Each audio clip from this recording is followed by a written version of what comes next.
TPCC విస్తృత స్థాయి సమావేశంలో మంత్రి ఉత్తమ్ మాట్లాడుతున్నారు. లైవ్ లో చూద్దాం. ఇది కాంగ్రెస్ పార్టీ కాంట్రిబ్యూషన్. ఈ రోజు మోదీ నాయకత్వంలోని బీజేపీ ప్రభుత్వం, నేను డైరెక్ట్ గా పార్లమెంట్ సభ్యునిగా చూసిన, నేను రేవంత్ రెడ్డి గారు వెంకటరెడ్డి గారు పోయిన పార్లమెంట్లో సభ్యులం.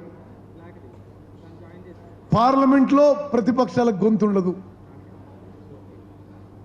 ప్రెస్ ఫ్రీడమ్ పూర్తిగా తగ్గిపోయింది, జ్యుడిషియరీ మీద మనం కమెంట్ చేయలేము. పూర్తిగా భారతదేశంలో మతపరమైన విభజన సృష్టించి రాజకీయ లబ్ధి పొందాలని, అదేవిధంగా అన్ని రకాలుగా స్వాతంత్రాన్ని ప్రజాస్వామ్యాన్ని అణచివేసే ఈ ధోరణిలో, ఈ సమయంలో కాంగ్రెస్ పార్టీ జై బాపు, జై భీమ్, జై సంవిధాన్ అనే స్లోగన్ తీసుకోవడం ఇది చాలా సందర్భోచితంగా మనం చేస్తున్నాం.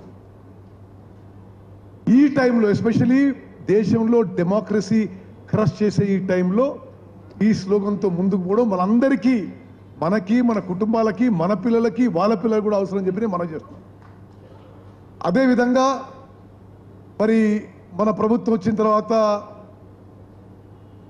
మరి గౌరవ రేవంత్ రెడ్డి గారు ముఖ్యమంత్రి అయ్యారు, బట్టి విక్రమార్క గారు ఉప ముఖ్యమంత్రి అయ్యారు, మేమందరం మంత్రులైనాం. మరి చాలామంది ఎంపీలు, ఎమ్మెల్యేలు, ఎమ్మెల్సీ అందరితో కలిసి సామాజిక న్యాయం కోసం స్వతంత్ర భారతదేశంలో ఎక్కడా జరగని విధంగా నిజంగా సామాజిక న్యాయం కోసం మనం ఈ ప్రభుత్వం, మన కాంగ్రెస్ ప్రభుత్వం ముందుకు పోయిన విషయం కూడా నేను మీ అందరికీ మనవి చేస్తున్నా. ఒకటి, ఎస్సీ కేటగరైజేషన్. ఎన్నో ఏళ్ల నుంచి కాంగ్రెస్ పార్టీ ఉమ్మడి ఆంధ్రప్రదేశ్లో, ప్రత్యేక తెలంగాణలో కాంగ్రెస్ పార్టీ ఎస్సీ వర్గీకరణ కట్టుబడి ఉంది. సుప్రీంకోర్టు తీర్పుకి అనుగుణంగా ముఖ్యమంత్రి గారు అపాయింట్ చేసిన సబ్ కమిటీ చైర్మన్గా మేము పకడ్బందీగా, చట్టపరంగా సుప్రీంకోర్టు ఆదేశాల మేరకు ముందుకు పోయి ఈరోజు తెలంగాణలో మరి ఎస్సీ వర్గీకరణ ముందుకు తీసుకుపోయిన విషయం కూడా మీ అందరికీ ఒకసారి నేను మనవి చేస్తున్నా. మనందరం కూడా ఇది ఒక పెద్ద అచీవ్మెంట్గా చెప్పుకోవాలి. ఎస్సీ వర్గీకరణ అనేది నేను ఇప్పుడు 30 ఏళ్ళు అయింది మొదటిసారి ఎమ్మెల్యేగా కలిసి. 30 ఏళ్ల పాటు ఈ స్లోగన్ వింటూనే ఉన్నా. ఎస్సీ కేటగరైజేషన్ గురించి ఏ ప్రభుత్వం వచ్చినా, ఏ పార్టీ అధికారంలో ఉన్నా, అన్ని పార్టీలు కూడా ఎస్సీ వర్గీకరణ అంటే కానీ ఎవరు చేయరది. మనం వచ్చినాక ఈ ఎస్సీ వర్గీకరణ చేసిన విషయం కూడా మనం గర్వంగా చెప్పుకోవాలి. It is universally accepted. దాంట్లో ఎవరికి అన్యాయం జరగడం లేదు. దాంట్లో కూడా చాలా సైంటిఫిక్గా, చాలా రాషనల్గా జస్టిస్ షమీమ్ అఖ్తర్ని 1 మ్యాన్ జ్యుడిషియల్ కమిషన్ అపాయింట్ చేసి వారి ద్వారా వారిచ్చిన రిపోర్టు, ఆ ఇచ్చిన రిపోర్ట్లో నేను సబ్ కమిటీ చైర్మన్గా మనవి చేస్తున్నా, జస్టిస్ షమీమ్ అఖ్తర్ ఇచ్చిన రిపోర్ట్లో ఒక్క అక్షరం, ఒక్క వర్డ్ కూడా మరి ముఖ్యమంత్రి గారు కానీ, ఉప ముఖ్యమంత్రి గారు కానీ క్యాబినెట్లో మార్చకుండా అది శాసనసభలో ప్రవేశపెట్టి యాక్సెప్ట్ చేయించినము. అదేవిధంగా బీసీ కులగణనపై కూడా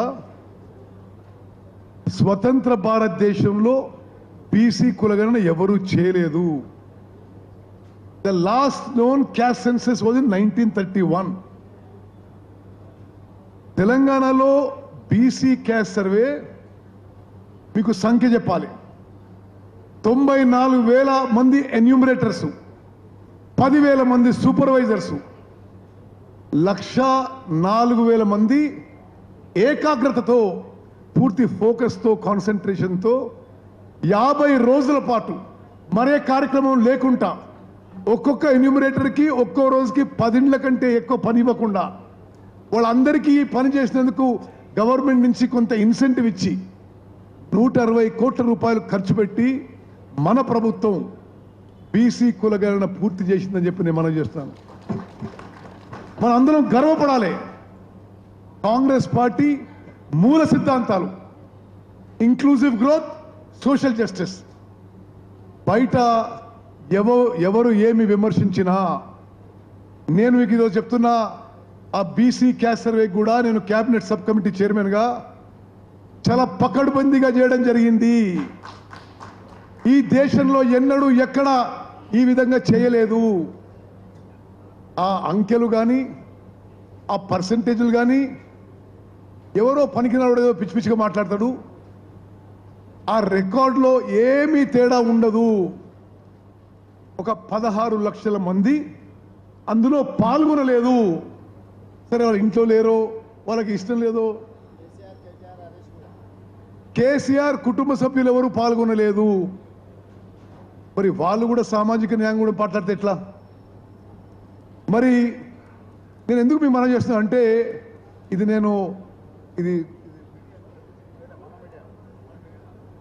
సరే నేను ఎందుకు అంటున్నా అంటే, ప్రతిపక్షాలు చేసే విమర్శలకి ఆ అంకెల మీద, ఆ పర్సంటేజ్ మీద మనం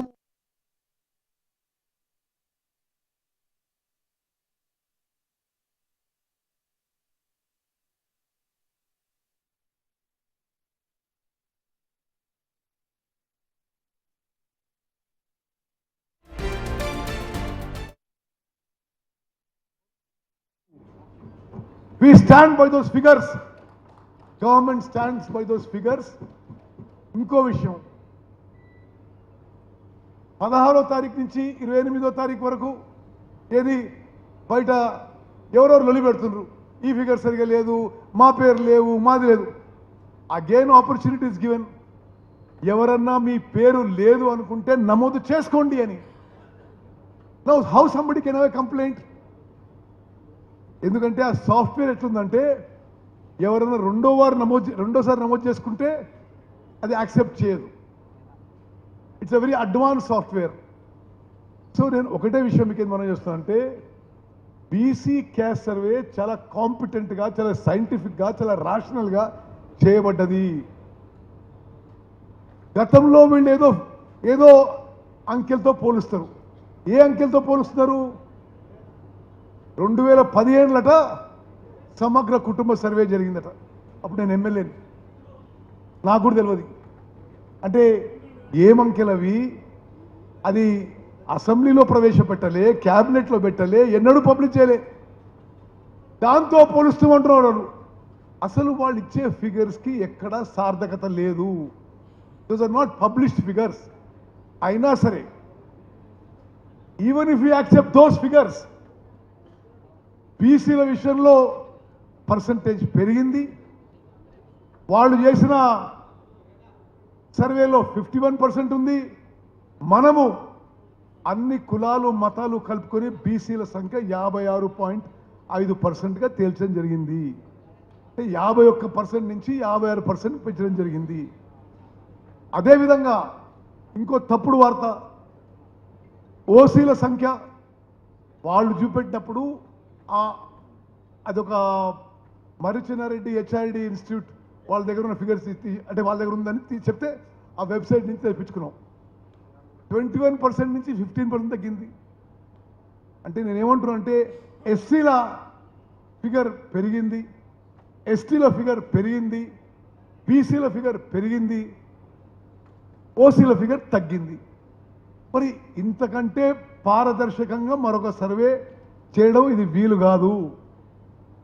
నేను మీకు అందరికీ చేతులెత్తి నమస్కరించి ఏం రిక్వెస్ట్ చేస్తున్నంటే, సరే, how we go forward, the state and central leadership will decide. But ఆ ఫిగర్స్ ఎవరన్నా అది తప్పంటే మాత్రం ఈరోజు నేను సభాముఖంగా చెప్తున్నా, we stand by those figures. It is done very accurately, very meticulously.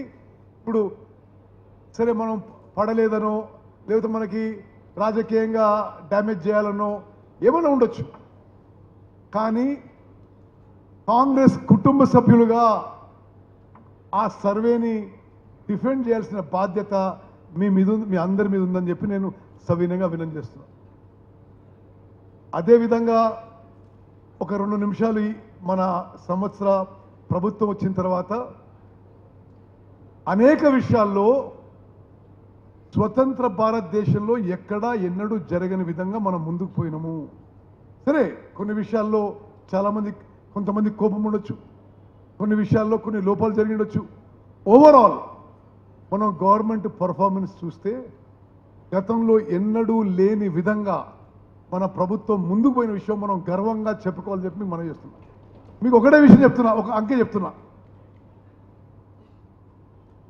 తెలంగాణలో 11 కంటే ఈ 11 ఇయర్స్ కంటే ఎక్కువ, ఉమ్మడి ఆంధ్రప్రదేశ్లో 23 జిల్లాల కంటే ఎక్కువ, స్వతంత్ర భారతదేశంలో అన్ని రాష్ట్రాల కంటే ఎక్కువ ఒక్క వానాకాలం పంటలోనే 155 లక్షల మెట్రిక్ టన్నుల వరి వండింది. It's a record in India. 66.7 లక్షల ఎకరాల్లో 155 lakh మెట్రిక్ టన్స్ పండింది.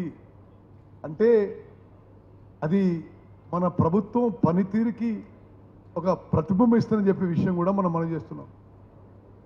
ఇంత భారీ పంట కూడా ఎక్కడ ఒక్క గింజకి పొరపాటు జరగకుండా ప్రొక్యూర్మెంట్ మరి విధంగా జరిగిన విషయం కూడా అసలు గుర్తు చేస్తున్నా.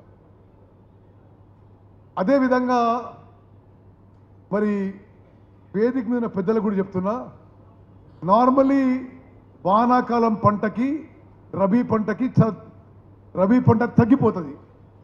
వానాకాలం పంట 66.7 లక్షల ఎకరాలు వేస్తే వరి పంట, రబీ పంటలో 55 లక్షల ఎకరాలు వేయడం జరిగింది. ఇప్పుడు ఇది ఎన్నడూ తెలంగాణ చరిత్రలో జరగలే. Highest acreage ever, highest crop production ever. ఈ విధంగా ఉద్యోగాల విషయంలో కానీ మరి రుణమాఫీ విషయంలో కానీ అనేక విషయాల్లో నేను, ఎందుకంటే కుటుంబ సభ్యుల్లో కొన్ని విషయం నేను షేర్ చేసుకుంటున్నా. మనం చేసినవి చాలా ఉన్నాయి, చెప్పుకోవాల్సినవి చాలా ఉన్నాయి.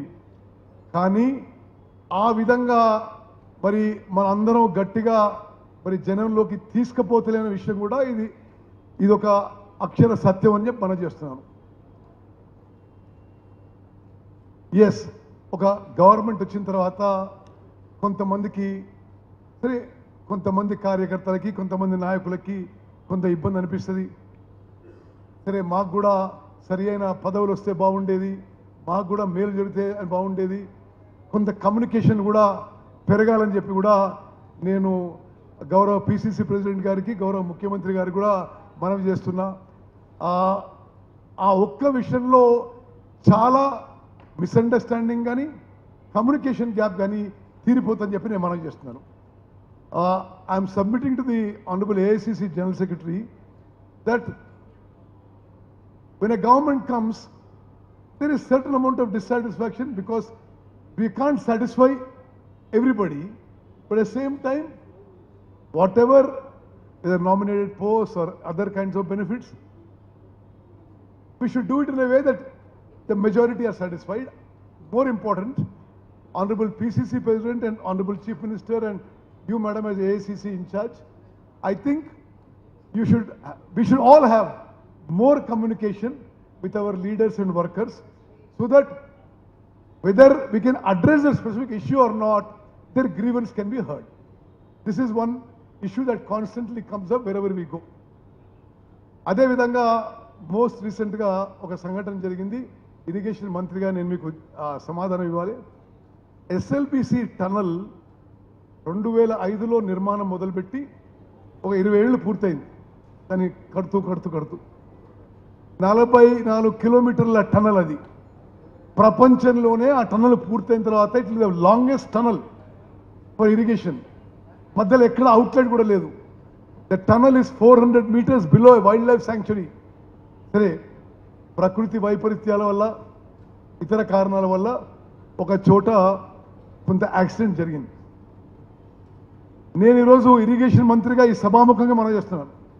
మనము ఆ యాక్సిడెంట్ విషయంలో కానీ, ఆ రెస్క్యూ అండ్ రిలీఫ్ మెజర్స్ విషయంలో కానీ చాలా సమర్థవంతంగా, చాలా ప్రాంప్ట్గా డీల్ చేసినాము. యాక్సిడెంట్ అయిన గంట సేపటికి ముఖ్యమంత్రి గారు నేను చర్చించుకొని యాక్సిడెంట్ అయిన 3 గంటల్లో అక్కడ చేరినాము. ఆ రోజు నుంచి నిన్న రాత్రి వరకు ప్రతిరోజు రెస్క్యూ అండ్ రిలీఫ్ మెజర్స్ మేము సూపర్వైజ్ చేస్తున్నాము. భారతదేశంలోనే కాదు, ప్రపంచంలో టనల్ విషయంలో అత్యంత ఎక్స్పర్ట్స్ని తీసుకొచ్చి భారత సైన్యం, ఇండియన్ నేవీ వారి ఆధ్వర్యంలో, బార్డర్ రోడ్స్ ఆర్గనైజేషన్ వారి ఆధ్వర్యంలో రిలీఫ్ అండ్ రెస్క్యూ మరి ఆపరేషన్స్ జరుగుతున్నాయి. వారం రోజులంతి మరి నేను మరి మరో జిల్లా మంత్రి వెంకటరెడ్డి గారు, ఆ జిల్లా మంత్రి జూపల్లి కృష్ణారావు గారు, ఒకరోజు భట్టి విక్రమార్క గారు, మేమందరం సైట్లోనే ఉండి ఆపరేషన్ సూపర్వైజ్ చేస్తున్నాము. ఈరోజు ఈ మీటింగ్ ఉందని ఇంకొన్ని కార్యక్రమాలని చెప్పి హైదరాబాద్ రావడం జరిగింది. ఎస్ఎల్బిసి టనల్ యాక్సిడెంట్ విషయంలో మన ప్రభుత్వం సమర్థవంతంగా ప్రపంచంలో ఉన్న నిష్ణాతులను తీసుకొచ్చి we have competently handle the situation. Yes, there may be loss of life, I don't know as yet. ఏ విధంగా అది ఉంటుందో చెప్పలేం. But in our efforts best possible measures we have taken. అది చాలా స్పష్టంగా మనం పబ్లిక్గా తీసుకోవాల్సిన స్టాండ్ అది. 2-3 రోజుల్లో రిలీఫ్ అండ్ రెస్క్యూ ఆపరేషన్స్ పూర్తి చేస్తాం. 2-3 నెలల్లో తిరిగి ఎస్ఎల్బిసి టనల్ వర్క్స్ పునఃప్రారంభించి 2 ఏళ్ళలో పూర్తి చేస్తామని చెప్పి కూడా మీ అందరికీ మనవి చేస్తూ, మరి ఇంత పెద్ద స్థాయిలో నాకు ఎంతో ప్రియమైన కాంగ్రెస్ కుటుంబ సభ్యులందరినీ కూడా కలవడం, అది నేను చాలా సంతోషం, సంతృప్తి మనవి చేస్తూ, మరి మరోసారి మీనాక్షి నటరాజన్ గారికి నేను తెలంగాణ కాంగ్రెస్ అందరి కుటుంబ సభ్యుల తరఫున మీకు స్వాగతం పలుకుతూ ముగించుకున్నాను. జై హింద్, జై కాంగ్రెస్.